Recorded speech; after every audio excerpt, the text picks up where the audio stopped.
Good evening, fellow Toastmasters and guests. I always wanted to say that.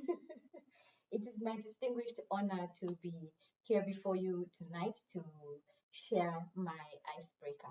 Funny fact is, I speak for a living, no, rather, I talk for a living. And the last two times I have been invited to speak or had the opportunity to speak, I have been restricted to under 10 minutes. So here's to me performing a miracle tonight. So I was born and named Wube. I'm told this came after perhaps 2 weeks of debate in the family about what my name would be. And I'm told this was because my father was pretty excited to become a father for the first time. So my mother protested him naming me Princess, and they finally named me Wube, which I'm grateful for. No offense to a princess. Okay. Fast forward, you will observe that in my introduction, I have not used my name as my identity. My speech tonight will be divided into three parts: the meaning, the deciding, and finally, the epiphany. What is identity? Identity is said to be the fact of being who you are, almost as if it insinuates the fact that it is entirely possible to be one thing but not be what that is. Let me explain and give you a little bit of a background why this is important to the context of my story. As I have shared already, my birth had brought excitement, especially for my father. So the sense of excitement carried on throughout my childhood.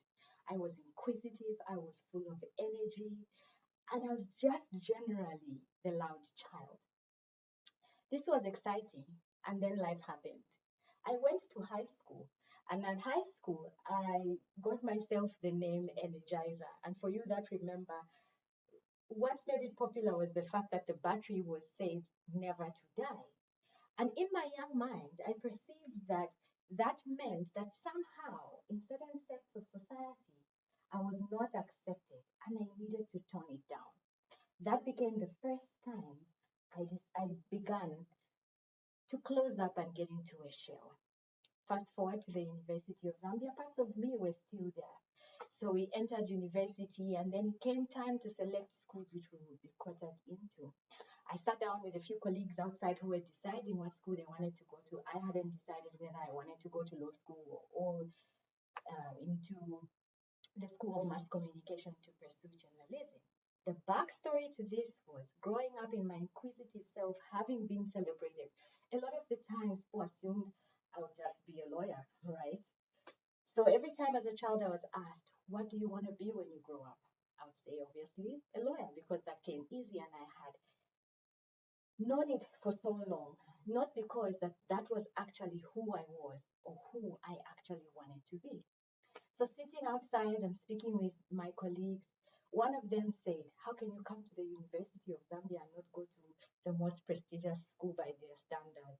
And I took that as a challenge. Fast forward, I took the challenge, passed, and got quartered into law school. That Toastmasters and distinguished guest ushered me into the darkest years of my life. I became what you would refer to as a spectacular failure. I know it's a little paradoxical for me to put it that way, but it was spectacular because it was in those moments I entered into the second part of my speech, which was the deciding. After having failed so many times, after having suffered so many times, I already told you that I had already had a blow to who I was in my inquisitive self. I withdrew further. I had become insecure. I had lost my confidence. And I had decided perhaps maybe my role in this world was just to be a wallflower, right? But apparently not. What was the epiphany then? I can't tell you exactly when this happened. I don't remember. But somehow, as I continued to fight the questions in my mind, who am I? Why am I here? Am I really a quiet person? I really do have a lot to say and I want to say something. Why is there such a conflict in how I show up and who I am on the inside? One day, I can't say exactly when, I realized that no matter where I had been, no matter the darkness I had faced, even if I had become the wallflower I had become, I was still a child of God with purpose and wanting to make a difference in this world. And that epiphany brought me to the point of realization and understanding that no matter where I have been, no matter what I had gone through, or whatever name I was called, even though later I did meet the love of my life and we got married and my name changed further, it didn't matter really because what was most important was that I was a child of God, a tool in His hands for service, for good. And from that moment on, and again, I can't tell you exactly when that happened, I decided to proselytize the idea that we must conquer self in order to become. Standing before you this evening is very nerve wracking, but you may not see it exactly as that because I have learned the power to conquer self. And that is why I proselytize the idea. One of my favorite speakers is Renee Brown, and she says, vulnerability is the ability to show up, to be seen, with no guarantee of the outcome. Vulnerability is not a weakness, it is the measure of our courage. Me standing here before you today is a measure of my courage because I still struggle with the fear of judgment or if I will be accepted. But we keep moving. With that said, ladies and gentlemen, dear Toastmasters and guests, that is who I am. I am Bupe Masere Malaya. Thank you.